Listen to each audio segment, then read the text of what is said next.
तो आज हम लोग फार्मास्यूटिकल इनकॉम्पैटिबिलिटी के बारे में पढ़ने वाले हैं। अगर आप लोगों ने सिलेबस देखा हो तो ये यूनिट 4 में आता है। तो इनकॉम्पैटिबिलिटी क्या होती है ये जान लेते हैं सबसे पहले। तो incompatibility is the result of mixing two or more antagonistic substance and it is detected by change in physical, chemical या थेराप्यूटिक क्वालिटीज़। यानी कि इसका मतलब ये है कि इनकॉम्पैटिबिलिटी का मतलब क्या है, जब दो या दो से अधिक सब्सटेंस को हम लोग मिक्स करते हैं और उसके वजह से देखते हैं कि कोई फिजिकल, केमिकल या थेराप्यूटिक चेंजेस आ रहा है, तो समझ लेते हैं कि इसमें इनकॉम्पैटिबिलिटी है। यानी कि इसको अब सही करना पड़ेगा। इनकॉम्पैटिबिलिटी फिजिकल, केमिकल या थेराप्यूटिक हो सकता है। फिजिकल यानी कि उसका कलर चेंज हो सकता है, उसका टेस्ट चेंज हो सकता है, उसका ऑर्डर टेस्ट हो सकता है, चेंज हो सकता है। और केमिकल इनकॉम्पैटिबिलिटी का मतलब ये है कि उसमें कोई रिएक्शन हो सकता है।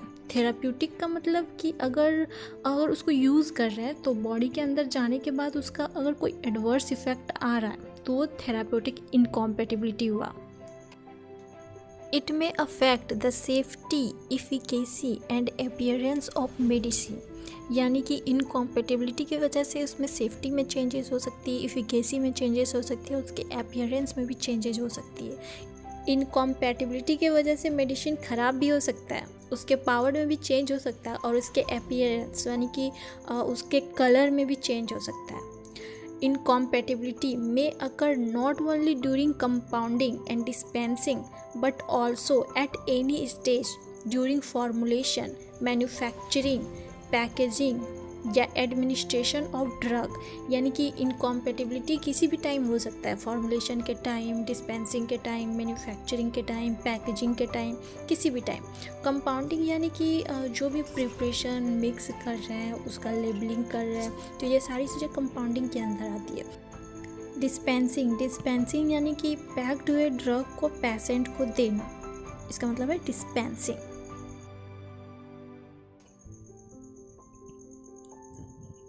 इनकॉम्पैटिबिलिटी 3 प्रकार की होती है: physical इनकॉम्पैटिबिलिटी, chemical इनकॉम्पैटिबिलिटी and therapeutic इनकॉम्पैटिबिलिटी। Physical इनकॉम्पैटिबिलिटी when 2 or more than 2 substances are combined together, a physical change take place and an unacceptable product is formed। यानी कि जब हम लोग 2 या 2 से अधिक सब्सटेंस को मिक्स करते हैं तो कुछ फिजिकल चेंज के वजह से क्या होता है, कुछ अनएक्सेप्टेबल प्रोडक्ट का फॉर्मेशन हो जाता है। फिजिकल चेंज यानी कि उसके कलर में चेंज होगा, उसके ऑर्डर में चेंज होगा या फिर उसके मॉर्फोलॉजी में चेंज हो जाएगा। तो फिजिकल इनकॉम्पैटिबिलिटी जो होता है वो 4 तरह का होता है: इमिजिबिलिटी, इनसॉल्युबिलिटी, लिक्विफिकेशन, प्रेसिपिटेट फॉर्मेशन।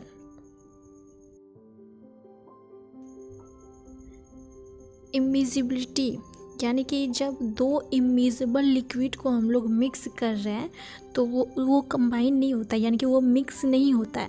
तो इस तरह के इनकॉम्पैटिबिलिटी को रिड्यूस करने के लिए, इसको ओवरकम करने के लिए इसमें इमल्सिफाइंग एजेंट का यूज़ करते हैं। इमल्सिफाइंग एजेंट क्या करता है, इमिजिबिलिटी को ये रिड्यूस करके उसको मिजिबल बना देता है। तो इसका सबसे अच्छा एग्जाम्पल है ऑयल एंड वाटर। ठीक है, ऑयल एंड वाटर दोनों कभी कभी मिक्स नहीं होता है क्योंकि दोनों इमिजिबल है। तो इस तरह के इनकॉम्पैटिबिलिटी को ओवरकम करने के लिए सबसे अच्छा एक गुड इमल्सन बनाना। ठीक है, एक इमल्सन बनाएंगे, बहुत अच्छा इमल्सन जिसमें इमल्सिफाइंग एजेंट का यूज होगा, जिसके वजह से इनकॉम्पैटिबिलिटी ओवरकम हो जाएगी। दूसरा इनकॉम्पैटिबिलिटी है insolubility. Insolubility is defined as inability of material to dissolve in particular solvent system. यानी कि अगर कोई सब्सटेंस है, अगर वो सॉल्युबल नहीं हो रहा है तो क्या फिर भी हमें मेडिसिन तो बनानी पड़ेगी ना।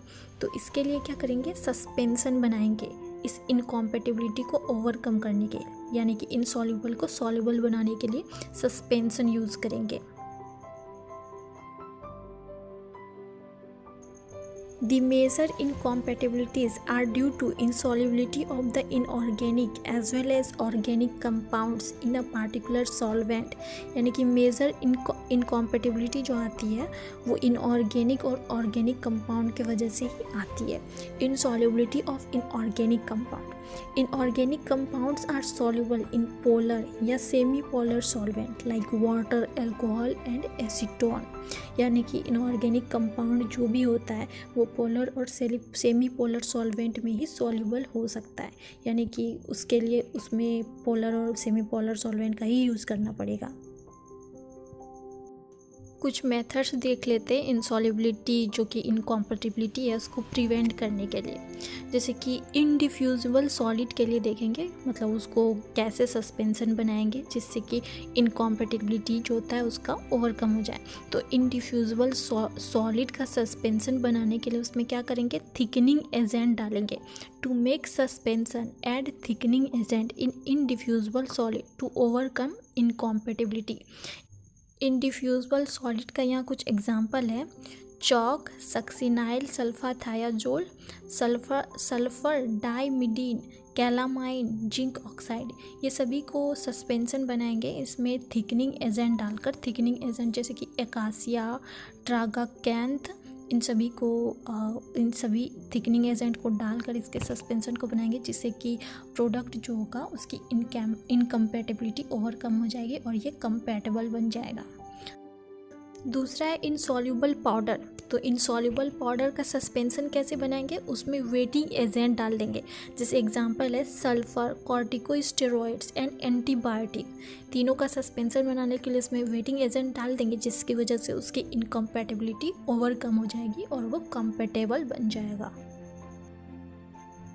तीसरा है पोटेंट इनसॉल्युबल कंपाउंड, यानी कि एक्टिव फार्मास्यूटिकल इंग्रेडिएंट। इसके इनसॉल्युबिलिटी को कैसे ओवरकम करेंगे, जैसे कुछ एग्जांपल है barbiturates and alkaloids are insoluble so it can accumulate in our body and can cause toxicity. जब बार्बिचूरेट्स और एल्कलॉइड्स को ऐसे यूज़ करेंगे, मतलब ये तो इनसॉल्युबल होता है, अगर इसको ऐसे यूज किया जाए तो ये एक्यूमुलेट हो सकता है हमारी बॉडी में। सो इसके सस्पेंशन को बनाने के लिए इसमें डेरिवेटिव्स यूज़ करते हैं। डेरिवेटिव्स से क्या होता है, टॉक्सिसिटी का जो रिस्क होता है वो रिड्यूस हो जाता है, यानी कि उसका जो इनकॉम्पेटिबिलिटी था वो रिड्यूस हो जाता है। चौथा क्या है, एल्कोहलिक वेजिटेबल एक्सट्रैक्ट। एक एग्जांपल है इसका यहाँ पे क्लोरोफिल। क्लोरोफिल क्या करता है, प्रेसिपिटेट का फॉर्मेशन करता है, यानी कि इनसॉल्युबिलिटी है इसके अंदर इनकॉम्पेटिबिलिटी के फॉर्म में, तो इसके लिए इसको डाइल्यूट करना पड़ता है, यूज़ के पहले इसको डाइल्यूट किया जाता है।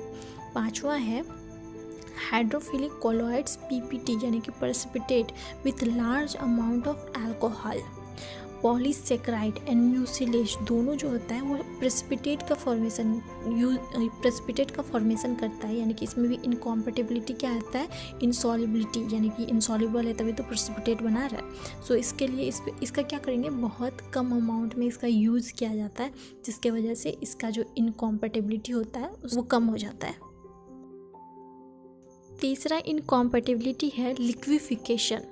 When certain low melting point solid are mixed together, a liquid or soft mass is produced known as liquefaction। यानी कि जब किसी दो सॉलिड को मिक्स करते हैं जिसका लो मेल्टिंग पॉइंट होता है, यानी उसका मेल्टिंग पॉइंट बहुत कम होता है और उसको मिक्स कर रहे हैं रूम टेम्परेचर पे, तो मेल्ट हो जाएगा। लिक्विफिकेशन को हम लोग क्या बोलते हैं, यूटेटिक मिक्सचर भी कहा जाता है। ठीक है, liquefaction is occur due to the lowering of the melting point of mixture to below room temperature and liberation of water of hydration. यानी कि रूम टेम्परेचर पर अगर उसको मिक्स कर रहे हैं जिसका कि मेल्टिंग पॉइंट ऑलरेडी कम है तो ऑफकोर्स वो लिक्विफाई हो जाएगा। उसका कुछ एग्जांपल है camphor, menthol, thymol, phenol, chloral hydrated aspirin, chloral hydrate aspirin. तो इस इनकॉम्पेटिबिलिटी को ओवरकम करने के लिए इसमें एडजॉर्बेंट मिला देंगे, यानी कि जो भी प्रोडक्ट हम बना रहे हैं अगर वो लिक्विफाई हो रहा है तो ये तो सही नहीं है, तो उसको कम करने के लिए, उसके इनकॉम्पेटिबिलिटी को कम करने के लिए उसमें एडजॉर्बेंट मिला देंगे। चौथा इनकॉम्पेटिबिलिटी है precipitation. A drug can precipitate if solvent in which it is insoluble is added to the solution. Example, resins are insoluble in water and form precipitate. तो इसको करेक्ट करने के लिए, इस इनकॉम्पेटिबिलिटी को करेक्ट करने के लिए क्या किया जाता है, स्लोली उसमें अनडाइल्यूटेड टिंचर का यूज़ किया जाता है। ठीक है, कुछ मेथड्स हैं जिसको यूज़ करके हम लोग फिज़िकल इनकॉम्पेटिबिलिटी को करेक्ट कर सकते हैं। तो पहला है change the order of mixing, यानी कि जो भी मिक्सिंग का ऑर्डर है उसको उसमें अगर चेंज कर दिया जाए तो इससे भी इनकॉम्पेटिबिलिटी कम हो सकती है।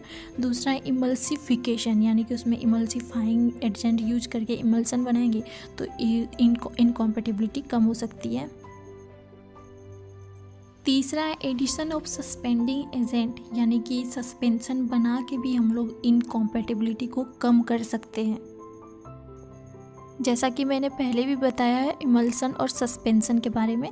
तो चौथा है change in the form of ingredients, यानी कि इंग्रेडिएंट या एक्सिपिएंट यूज कर रहे हैं, अगर उसमें भी चेंज किया जाए तो इनकॉम्पेटिबिलिटी को रिड्यूस किया जा सकता है। पांचवा है by adding substitution or omission of therapeutically inactive substance to help in compounding of the prescription. So यहाँ तक आज हम लोगों ने पढ़ा। अब आगे नेक्स्ट वीडियो में देखेंगे